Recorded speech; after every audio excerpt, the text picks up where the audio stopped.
Any depiction of CSAM or child pornography was obviously excluded. Anything that would jeopardize an active federal investigation. And finally, anything that depicts or contain images of death, physical abuse, or injury, also not produced. Welcome to Gaslit Nation. I am your host, Andrea Chalupa, and this is, of course, our show about corruption in America and rising autocracy worldwide. I am joined by my dear friend, Russian mafia expert Olga Lautman, to talk about the Epstein Files.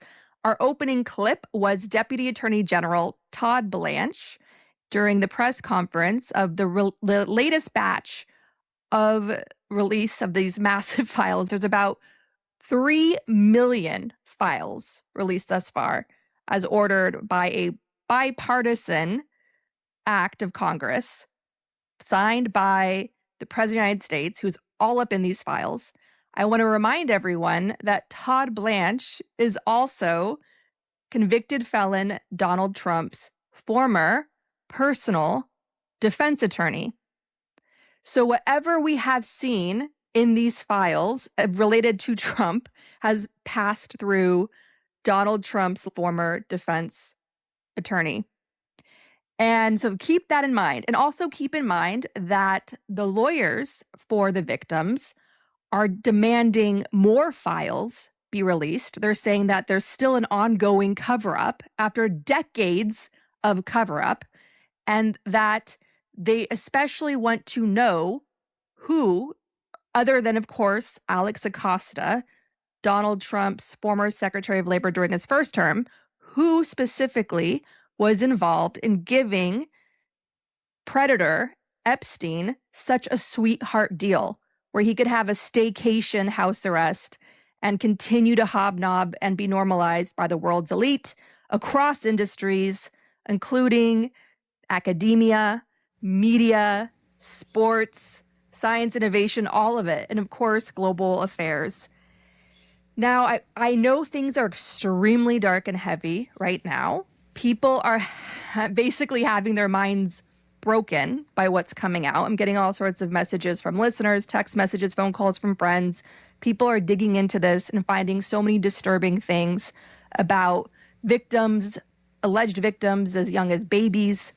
I know this is very, very, very hard, and I want everyone to just sit with the fact that these Epstein files finally coming out after decades of cover-up, it's very much a before and after moment.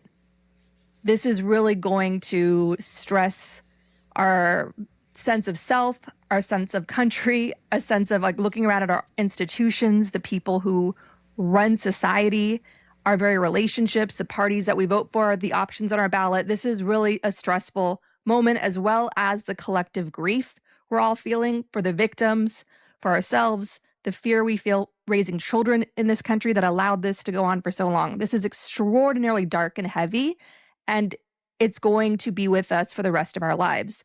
And I would argue it's a good thing that it's finally out in the open, and we can name names, and we can demand justice, and we can do something about this, because there are things that we can do about this. And always keep that in mind as we go through what's going to be even darker and darker days, as more revelations come out, as more journalists and citizen journalists dig through this massive, massive release of files, as the advocates for the victims continue to demand a full release of the Epstein Files and not accept, tolerate, normalize any excuses by Donald Trump, convicted felon Donald Trump's DOJ, that includes his former personal defense attorney.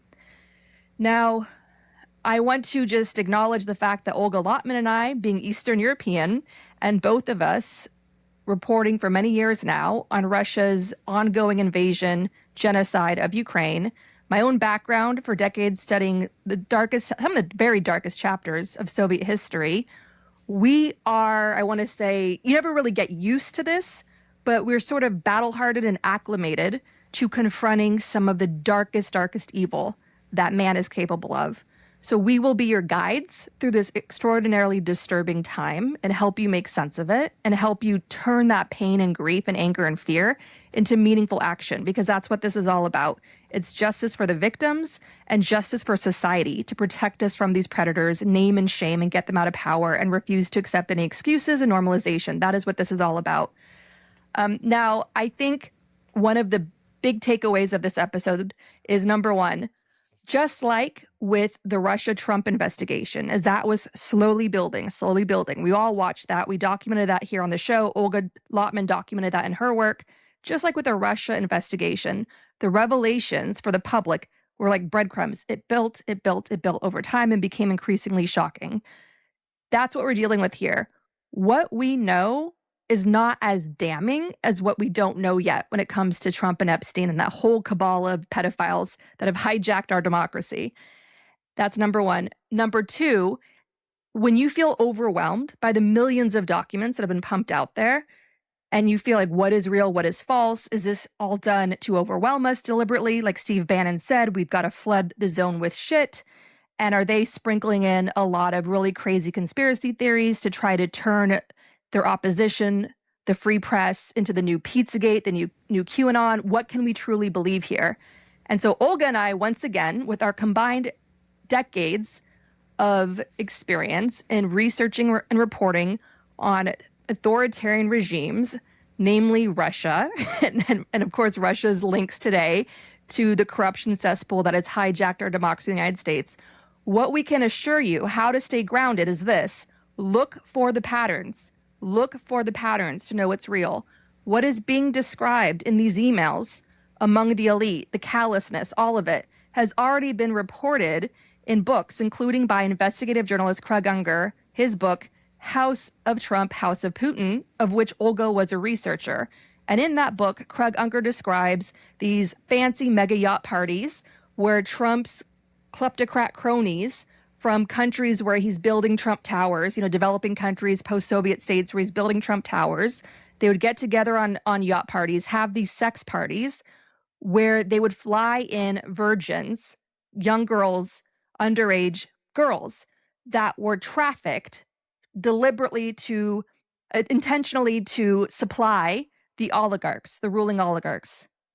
And so what American audiences, what Americans are waking up to in these Epstein Files, Olga and I have covered for years in our research and how kleptocracy works.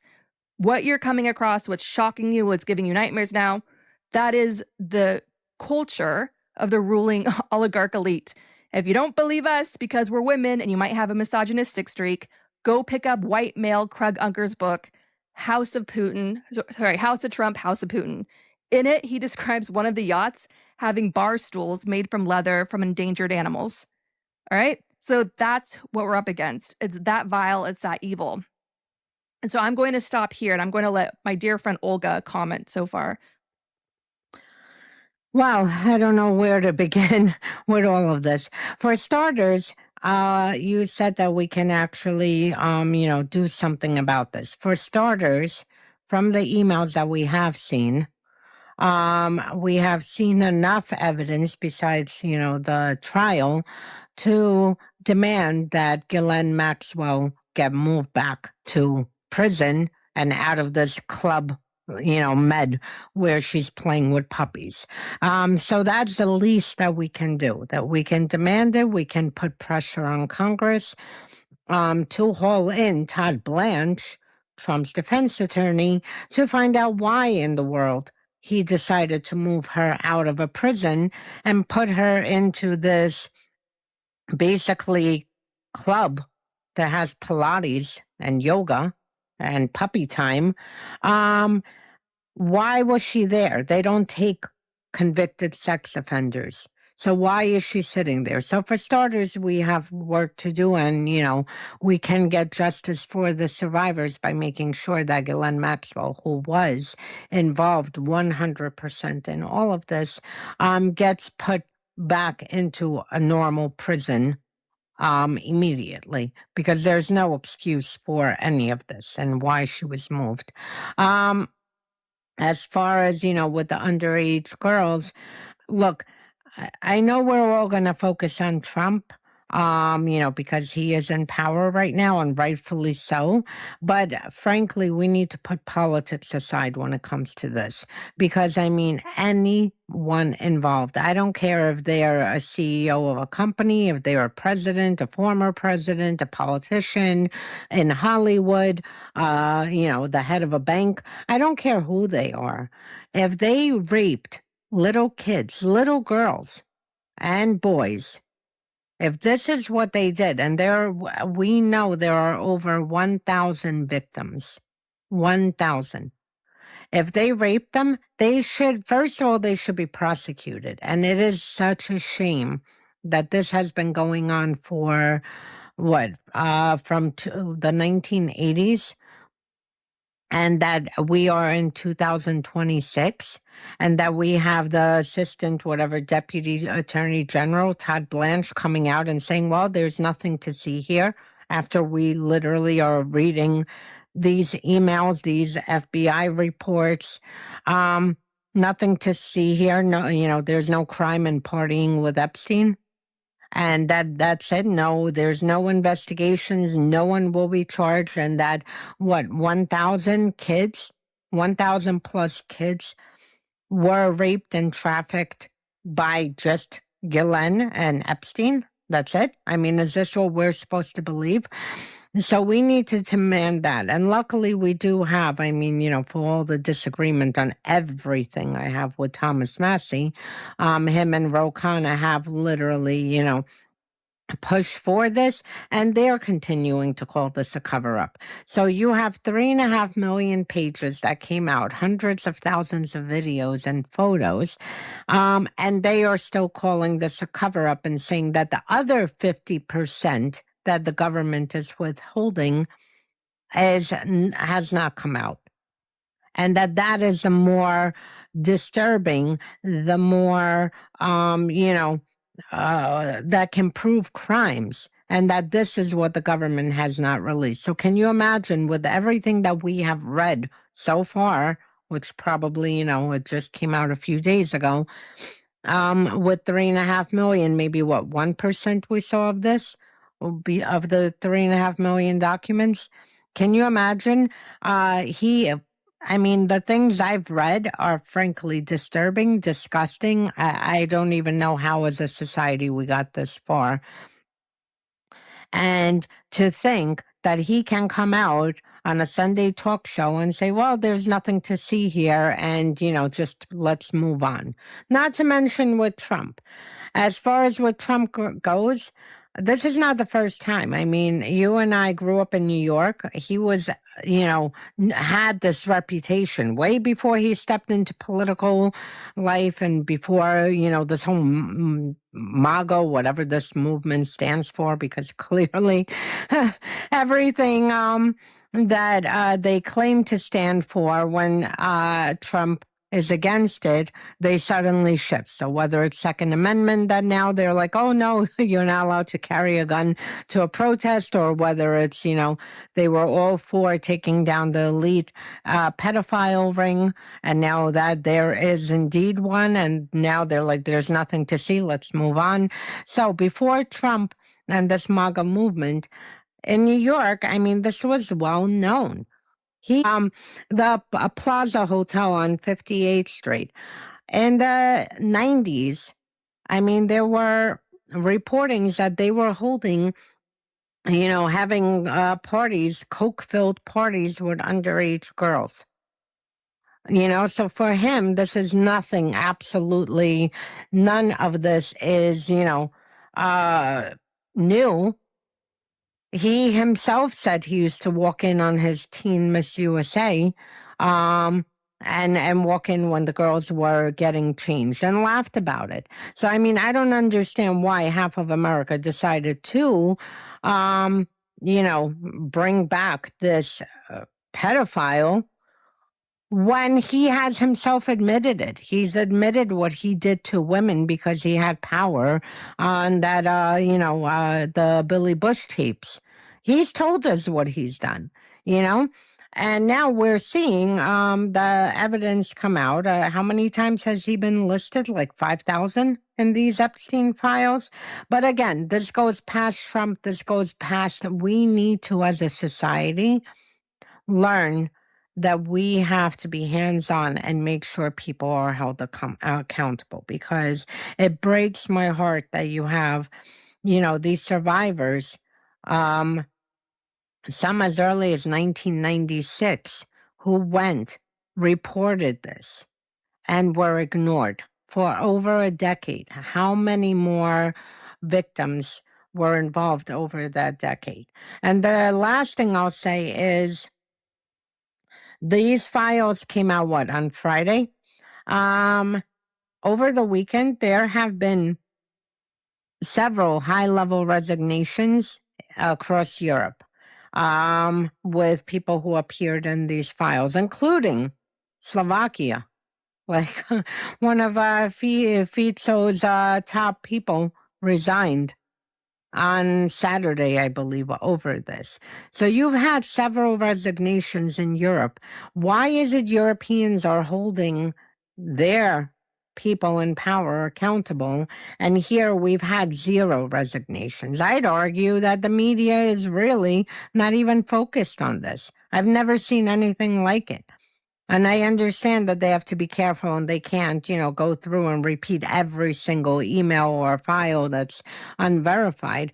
But I mean, the coverage of this dump, of this extensive, horrific trafficking ring that lasted for decades upon decades, where everyone failed. The Department of Justice failed. The FBI failed. I mean, literally, the local police failed. Every single person who was meant to keep these little boys and girls safe failed them. And the media literally spent per hour, maybe 2 minutes, 5 minutes talking about it. That's it. I mean, which is incredible to me, because it feels very much like in Russia, where there's a blackout and it's like, nope, this is something you cannot touch. And who exactly is it that is, making sure that the media doesn't delve into this, doesn't question all of this, doesn't dig through and see, what their own reporting from decades ago matches with the emails. Just like one of the former sisters for decades told us that she went to the FBI and reported this in 1996, I believe. She told us. And then with the first Epstein file release, she saw her report come out and say, you see, it's here. I told you guys this is what happened. What, the media can't go through and see what their own outlets reported over the past 4 decades to compare and at least see what they have corroborated versus, what came out in this files that was reported to various government agencies. So, I mean, we have a lot of work to do. And it's really sad that this is, only on social media. You go on social media, you see like every other post is about Epstein. You turn on CNN, nothing. You open New York Times, there was one article. Washington Post, nothing. I mean, this is incredible. This is over 1,000 kids. 1,000 kids who were trafficked, who were raped, who were beaten, potentially murdered. 1,000 kids. And this complete, silence coming from legacy media and from politicians who should be pushing for more, who should be hauling every single person into Congress using their power and saying what is going on here, what was released, what isn't released, why were there, based, with Trump and several other people, why were there things released on Friday, and then when you go to compare by Friday night, they're gone. I was shocked to see that it was even Jake Tapper who, on, I believe Friday was when they released it, that he happened to grab screenshots of several things on Trump. And then when he went back into the Department of Justice website, it was wiped out. And these were allegations of Trump raping underage kids. And he put the screenshots and said, I went back into Department of Justice website. This is gone now. Why? We need answers. Why was this never handled over 40 years?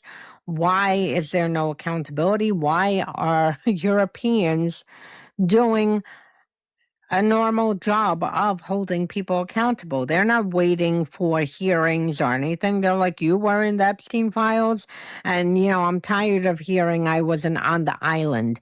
Epstein raped people in New York City. Epstein raped people wherever he was. He raped these kids everywhere. This has nothing to do with just one island and whether people flew to that island or not. People could have, like Lutnick, who lived next door to Epstein, and said, oh, he was very creepy and whatever, and claimed that he distanced himself, only to find out now in the files that clearly he continued his relationship with Epstein way past what he said. And the last thing we have, I believe, just in this government right now, if I'm correct, around 30-something people who are in the Epstein Files. Why do we have these people in government?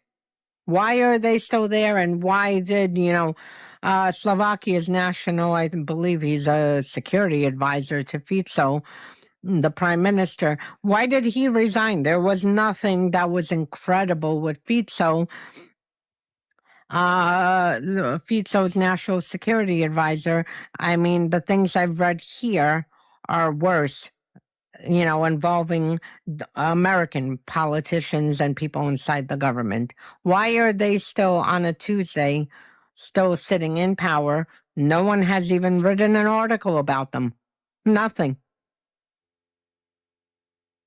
It is completely within the realm of possibility, given what we know about these people already, what we've witnessed with our own eyes and ears, that girls, boys, young women, maybe young men, were murdered as part of torture, murder, snuff videos.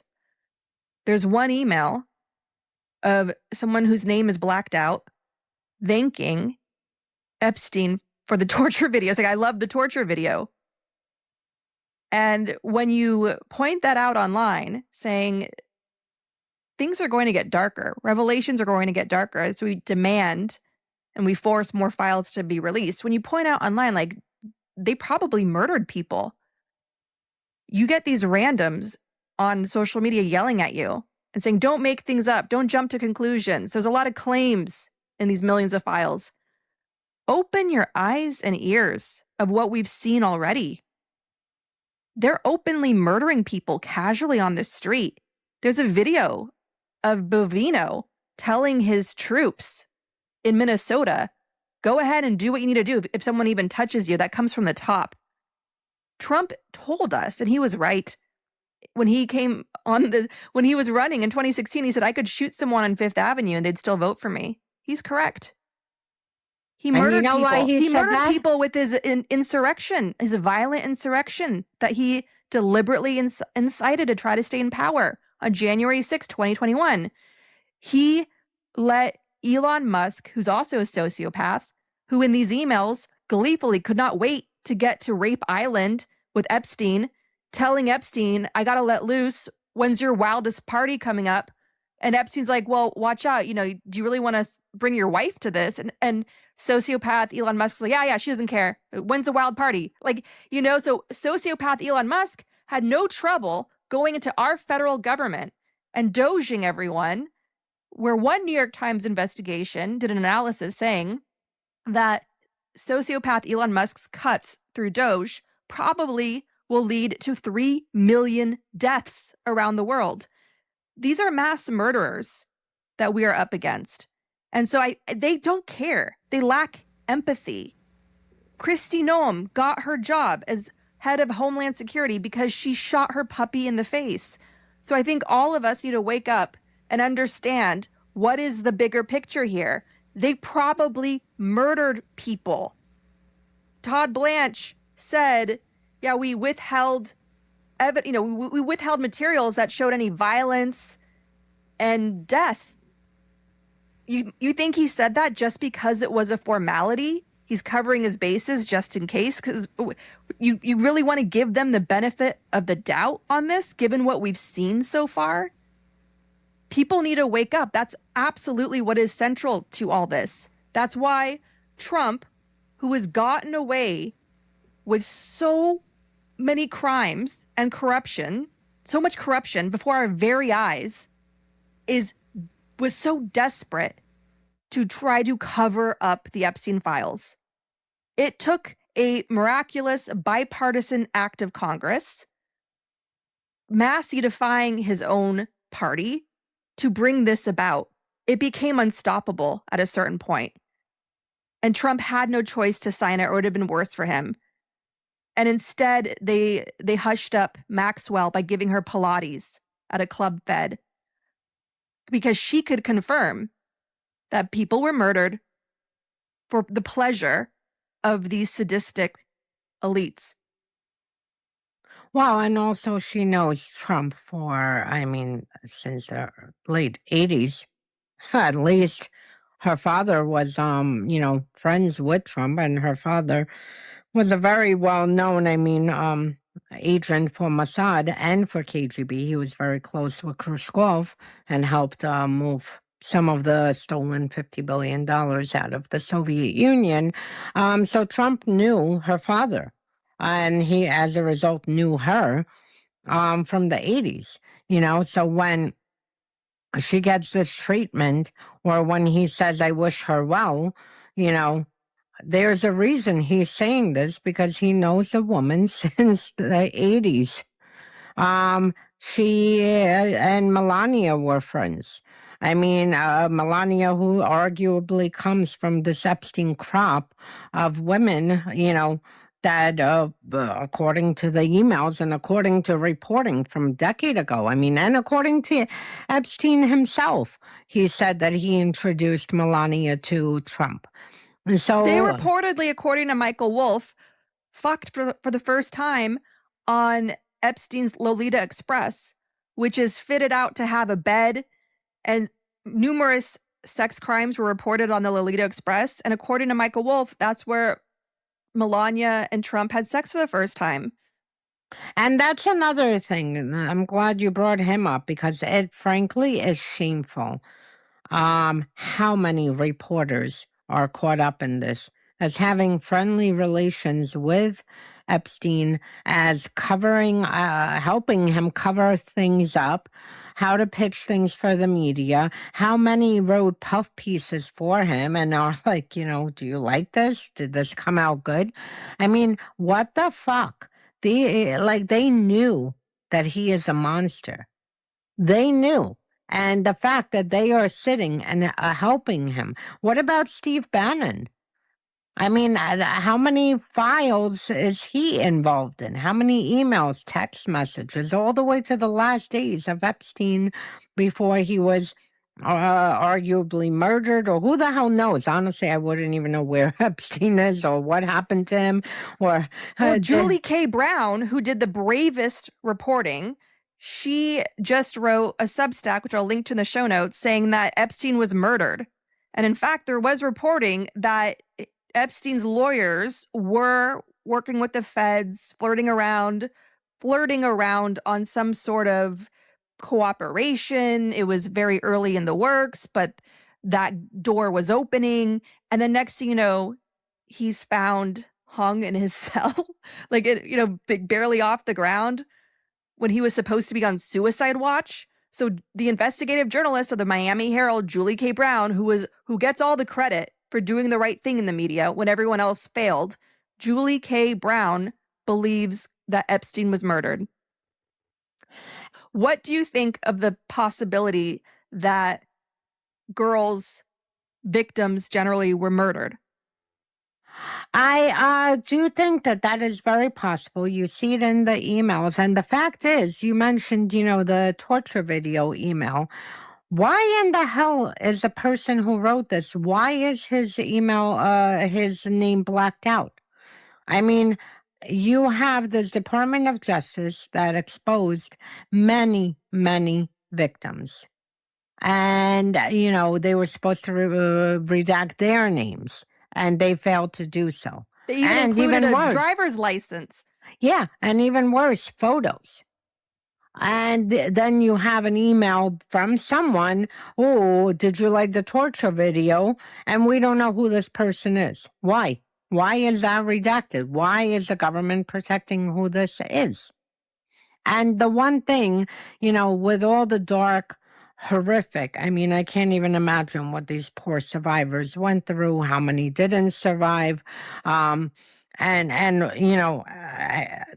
whole thing is like a big nightmare. It really is a big nightmare. And it's something that we, need to deal with in order to fix the future of this country, because we cannot have institutions that we're paying tax money for, that are funded by the taxpayers, involved in, not holding people accountable. And clearly you see, this is not one child that was raped. I mean, 1,000+ kids. I'll keep repeating it and repeating it. 1,000+ kids that were raped over a 40-year period. And 2 people were held accountable, Epstein and Maxwell, and we know how many more were involved. But the thing that is missing, interestingly, the finance stuff. Where is all the emails on the money? Because we know that he moved billions and billions and billions and billions of dollars for Russia, for people in the Middle East, for the Saudis. I mean, you name it, he moved money for them. We know JP Morgan Chase was involved as far as facilitating the movement of this money, whether they did it knowingly or unwittingly. Where is the movement of money? Where are all the documents related to all the financial transactions? Where are the documents? Because a lot of the financial transactions was just not to move money, but it also involved the sex trafficking ring. Where are these documents? Because everything I've seen are references to snuff films, or people who called in to report that they were raped, of people who gave their experience, whether it was in Epstein's Upper East Side home, whether it was on the island, wherever it was. I mean, like I said, there wasn't one specific place where he raped these kids. Everything I've seen relates to this. I mean, very, very, very, very dark stuff, even, with babies being murdered. Where is the financial stuff?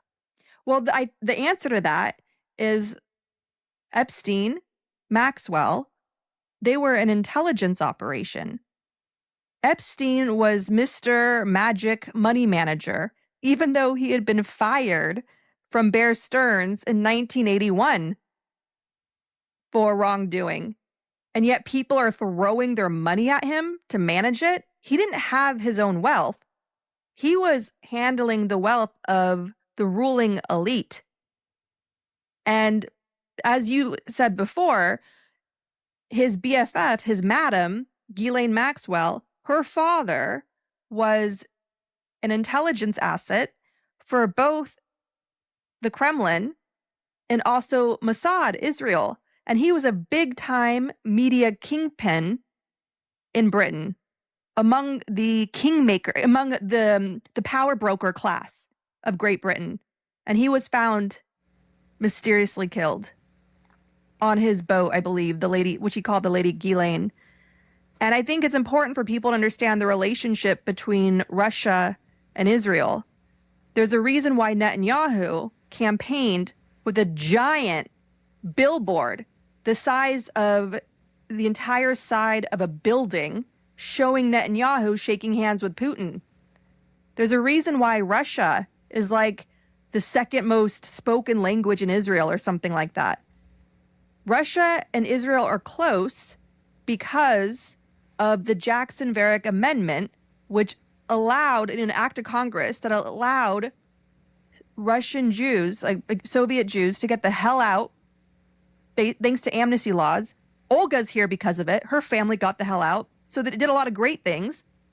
But according to one analyst from the Pentagon, it also allowed the Soviet Union, the Kremlin, to let a lot of Russian intelligence agents out. And they flooded to Brighton Beach. They flooded to the U.S. They linked up with Fred Trump and Donald Trump. They flooded to Israel. And in addition to that, I talked to a major American developer who changed the skyline of Chicago, who said that when he was working on construction projects, development projects of big buildings in Russia in the 1990s, when so many Westerners were flocking to the post-Soviet states during the shock doctrine to build capitalism out of the ashes of communism, this American developer said that he witnessed the rise of the Russian oligarchs. And when he was working on big deals with them, they all were asking him to wire their portion of the payment, their portion of the deal to Israel. So people have to understand, whatever your thoughts are of Israel going back from your grandmother's time, it's been completely hijacked, state captured by Russian intelligence, on top of their own xenophobia in that movement driven by Netanyahu and his ruling crew of terrorists there, convicted terrorists like Ben Tavir.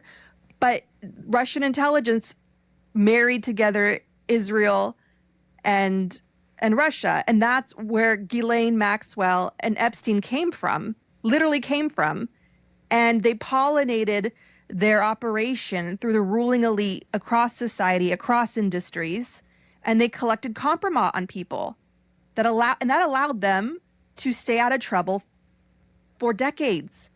That allowed them to compromise people across both political parties for decades.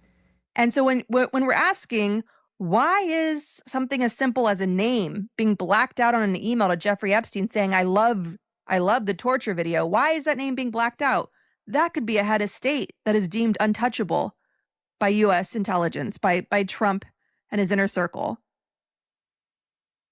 Yeah, and to get back to that, I actually spoke with Kalugin years ago, like almost a decade ago, who was a head of counterintelligence for KGB, who actually was involved in asking Andropov to push through and accept this amendment in order for them to send Trojan horses. And he said that they did, for every Soviet Jew, they did infiltrate. And send out a lot of KGB agents, both to Israel and United States. And when you actually went through the route like we did, you arrived in Italy and then you had the choice of going to Israel or United States. Thank goodness my parents picked United States. Some people picked Israel. And you see a lot of this back and forth. As far as Mossad and the KGB itself, they've always been rivals because Israel, the KGB, and now the FSB and GRU, they've always supported the Palestinians. They've always supported Hamas, Hezbollah. They've flooded, Palestine with weapons to the terrorist organizations. So let's not get it, wrong. It's not that Russia supports the Palestinians; they support the terrorist groups. Before to divide and conquer, as a wedge against the West to divide and conquer. Yep, and they flooded Hamas, Hezbollah, the Palestinian Liberation Front back in the 80s. And 70s. So, I mean, this is an old tactic. They've always supported, and provided weapons to whoever was in charge of the Palestinian state, and it should be a state. And the Americans always provided weapons to Israel. So, but with the influx of Soviets, you did have a lot of, infiltration into Israel's intelligence agency. So you have factions who are, loyal to the Kremlin, at that time Soviet Union, and then now towards Russia. And then you have other factions who clearly are not. I mean, we have the same situation here with Tulsi Gabbard. She is very go Russia, go, I'm all for genocide. And then you have other Americans inside of intelligence agencies who understand that Russia is an adversary and not a friend, nor will it ever be a friend of the United States. As far as Epstein, with intelligence agencies, there have been so many claims. You've had intelligence agents from Israel over literally decades ago who said that he was running operations for Mossad. Then you have a lot of crossover with the Russians and with FSB. I personally think that he was a free agent. I think that, he was one. We had the same with Adnan, Adnan Khashoggi in the 80s, who was an arms trafficker. And same thing, he sold his services. So whether it was, selling his services to one intelligence agency, was selling it to the Soviets, to whoever it was, whoever had the highest price. So I do think that, clearly Epstein was running such a very complex operation, because at the same time, it's not only the horrific, nightmare of young kids being raped, but it is wealthy people in power who are doing the raping and the trafficking. And for that would be a gold mine for any intelligence agency, because then they can, use this compromise over those people to have them carry out, whichever intelligence agency. Russia's known for this. Russia, domestically used to set up people back in the 80s and 90s, and frankly, forever. Even earlier, the Politburo, and then later on, business people, as the oligarchs were rising in the 90s after the collapse. They used to set them up with underage girls in order to have compromise on them, and then they expanded by the, I would say, mid-90s to Western officials. They did the same thing prior to the collapse. I mean, I'll never forget that Kalugin, famously said that, in Russia, we basically, our women lie on their back to serve their country, because they had a department within the KGB going back forever where they trained women, KGB operatives, and the same thing continues to this day. They trained women to basically have sex first, like I said, for domestic purposes, to have compromise over Politburo members, and then it expanded to Westerners, and frankly, to anyone. I mean, it doesn't have to be a Westerner. It could be someone from China, from, wherever, Iran, whatever it is. And they continued this practice. We've seen these honeypots. We've seen, this continuing on over the decades after the collapse of the Soviet Union, when the FSB kind of reconstituted themselves after a few years of chaos, and that's it. So obviously this would be a gold mine for any intelligence agency, for the Russians, for the Israelis, for everyone, to have this information over, of what Epstein was collecting. And again, the money, there is a money trail. He moved tens and tens and tens and tens of billions of dollars. I mean, this money went somewhere. Who knows what it funded? How many of it, the things were legitimate? How many of the things, were not. He moved some money for, enough money for the Russians. He moved money. Ehud Barak comes up a million times. Former Israeli prime minister was close with Epstein, working on financial deals with Epstein, staying with Epstein in New York. And in Virginia Giuffre said that she was raped by someone who was a former prime minister, former world leader. She was too afraid to say who. Yeah. Yeah, Ehud Barak, was implicated over the decades, just as, what's his name, Prince Andrew, no longer Prince, because Even the UK has accountability that we seem to lack. Well, he should be behind bars. Yeah, well, hopefully he'll be getting there. But I have a feeling that they'll take care of it before we do anything here, because here so far, like I said, there are 30 plus something people named so far in the files who are inside this administration. And guess what? Like, the media hasn't even written about it. I mean, they're not being named.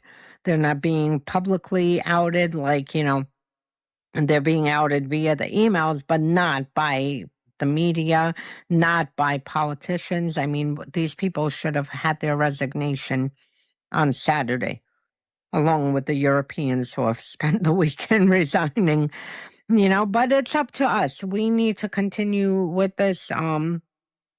I think that there's going to be more and more that will come out. I think, we'll find out more and more about the cover up. We already knew with Trump last year, for instance, that he, didn't want these files to come out, and basically had over 1,000 FBI agents sitting and pouring through these files to see what can be withheld. Clearly, this didn't work, but then we saw one memo where the FBI agents over the summer compiled a whole list of accusations, all the credible accusations against people, and Trump was in this list. So we're definitely going to have more information coming out. I'm hoping that Massey and Ro will continue with this, because they clearly understand, that this is still a cover up. The survivors are absolutely furious, because they've waited decades and decades to finally, try to get some kind of closure, only to get another slap in the face, and in some cases have, their rape photos put out. Because that the Department of Justice, didn't bother redacting, but they redact the person who asked about the torture video, And so we have a lot more to learn, but the bottom line is that, one lesson to take from all of this is we need to push our government. For too long, we were, too comfortable, up to a decade ago. Too comfortable that the government, and our institutions will save us, and that, we can just basically live a nice, comfortable life in a democracy and complain about things, frankly, that, at that time we should be thanking that we have this, and the past decade since Trump came down, the escalator, and basically turned everything upside down, the one thing he did prove is that the institutions will not save us.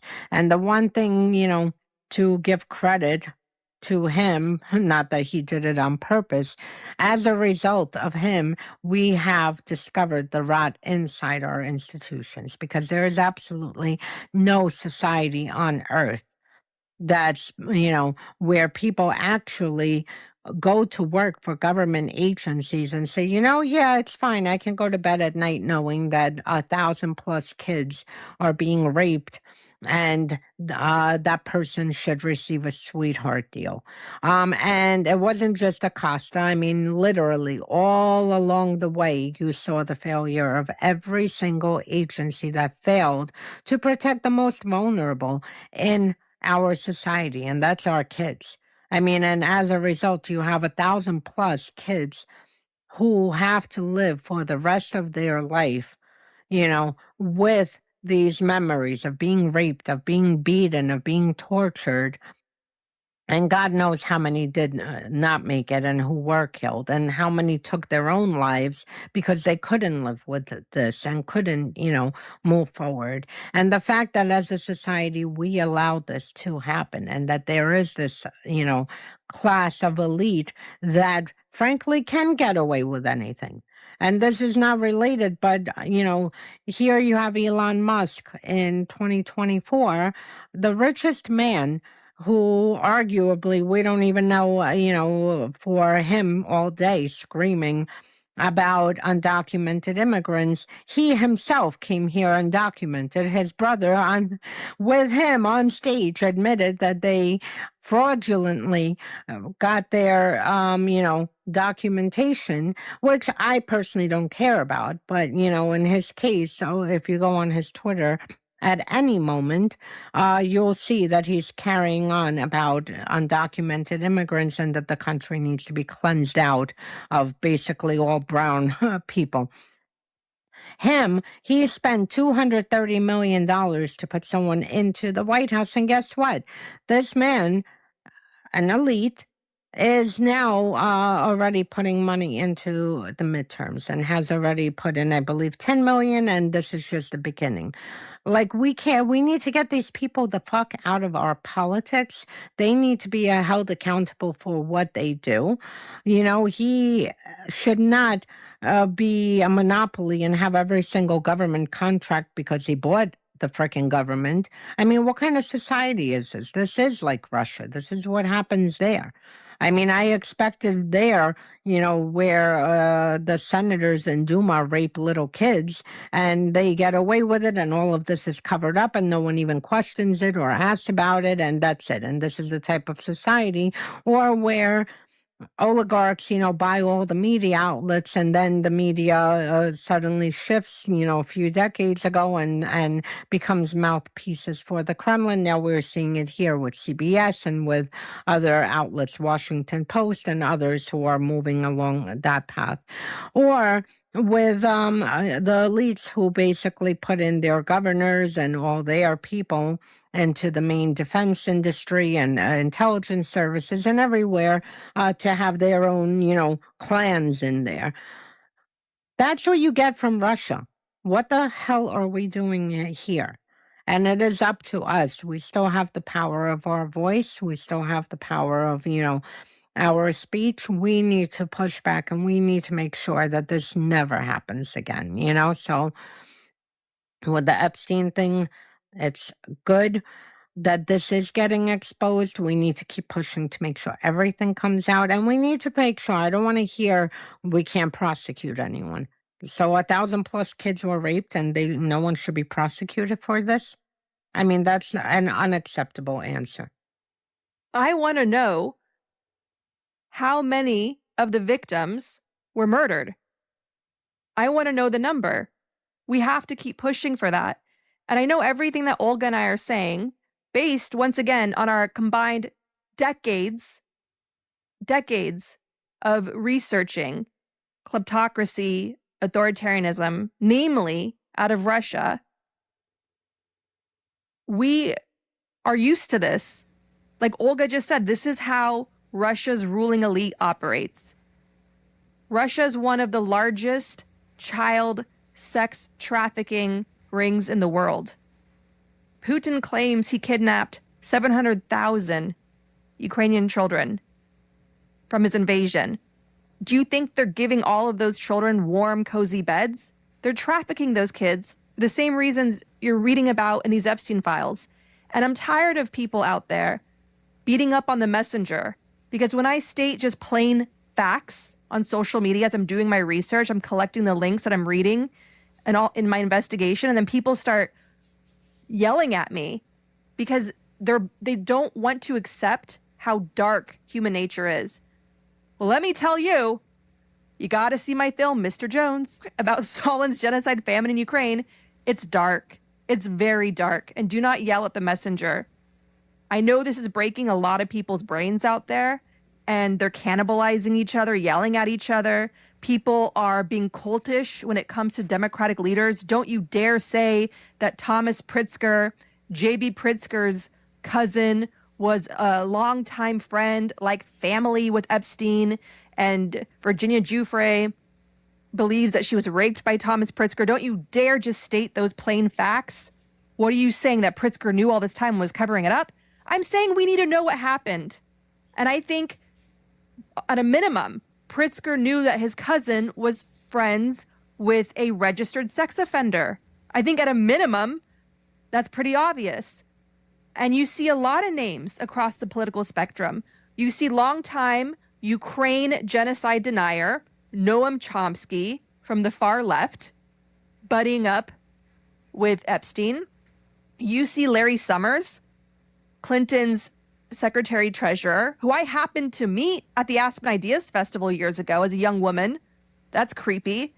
And you see him being close, like trying to get romantic advice about trying to seduce some college girl on campus.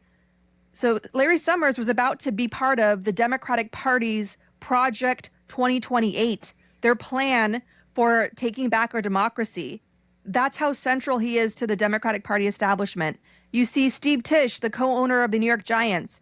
I know from meeting them, members of the Tisch family are hardcore donors to the Democratic Party. They have Nancy Pelosi on speed dial. I know from meeting them in person here in New York in the 20 years I've lived in New York. I know this.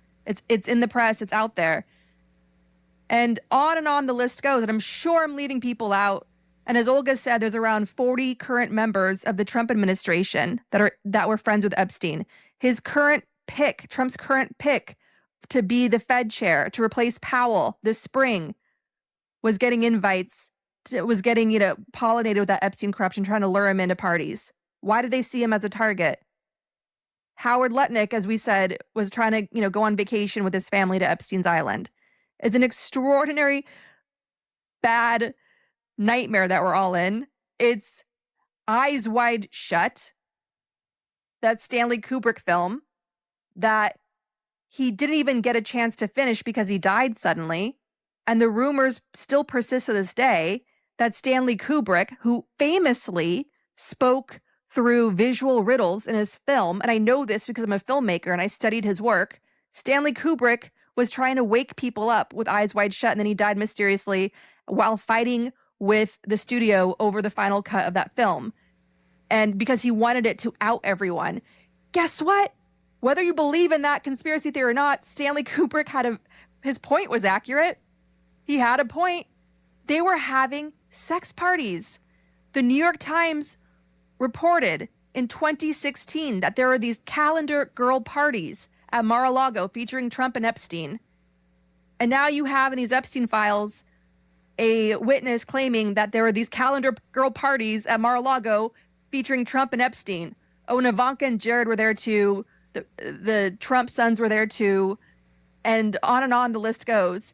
And allegedly at one of these parties, Trump would, they would, as the New York Times also reported, young girls would be procured for them. But according to the claim in the Epstein files, those young girls would have their vulvas measured on stage. They'd be selected. That's why they called them calendar girl parties. Virginia Giuffre was working at Mar-a-Lago when she got recruited to be a sex slave. She wrote in her memoir that she thought that she was going to die a sex slave.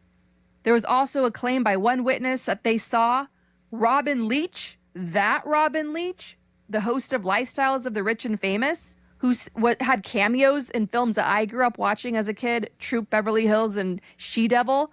One witness claims that they saw Robin Leach at a party strangling a young girl. And Trump's head of security then threatened this witness saying, "Do you want to be fertilizer on the golf course like the others that dare to speak out? Like the other cunts?" He used the C word. These are people who, according to Andrew McCabe at the FBI, upon meeting Trump came across as a mafia boss. And as we've long said on Gaslit Nation, as Olga Lautman's work has long said, think of the election of Donald Trump coming to power, as a marriage between the Russian mafia in the East and the Russian mafia in the West. It's a mafia operation. What does the mafia do? They kill people. They kill witnesses. They get rid of the bodies. So my big question to you all, for those who have the guts, those who have the moral courage to confront it, because that's the only way we're getting out of this, is by confronting the truth. How many victims were murdered for the pleasure of these sadistic, filthy rich? Our discussion continues, and you can get access to that by signing up at the Truth Teller level or higher on Patreon. discounted annual memberships are available, and you can give the gift of membership. Get bonus shows, invites to exclusive events, all our shows ad-free, and more at patreon.com/gaslit. That's patreon.com/gaslit. Thank you to everyone who supports the show. To help Ukraine with urgently needed humanitarian aid, join me in donating to Razom for Ukraine at razomforukraine.org. To support refugees in conflict zones, donate to Doctors Without Borders at doctorswithoutborders.org. And to protect critically endangered orangutans already under pressure from the palm oil industry, donate to the Orangutan Project at theorangutanproject.org. And check your products for palm oil because it's everywhere. Gaslit Nation is produced by Andrea Chalupa. Our associate producer is Carlin Daigle. And our founding production manager is Nicholas Torres. If you like what we do, please leave us a review on iTunes. It helps us reach more listeners. Original music in Gaslit Nation is produced by David Whitehead, Martin Vissenberg, Nick Barr, Damian Arriaga, and Carlin Daigle. Our logo design was generously donated by Hamish Smythe of the New York-based firm Order. Thank you so much, Hamish. Gaslit Nation would like to thank our supporters at the producer level on Patreon and higher: Jans Alstrup Rasmussen, Katie Masuris, Ann Bertino, David East, Dawn Rossiter, Deborah Schiff, Diana Gallagher, D.L. Singfield, Ice Bear is Defiant, James D. Leonard, Jared Lombardo, Joe Darcy, Kevin Gannon, Kristen Custer, Larry Gasson, Leah Campbell, Leo Chalupa, Lily Wachowski, Marcus J. Trent, Mark, Nicole Spear, Randall Brewer, Sherry Escobar, Todd, Dan, Milo, and Cubby. Work for Better, Prep for Trouble, Ruth Ann Harnish, and Tanya Chalupa. Thank you all so much for your support of the show. We could not make Gaslit Nation without you.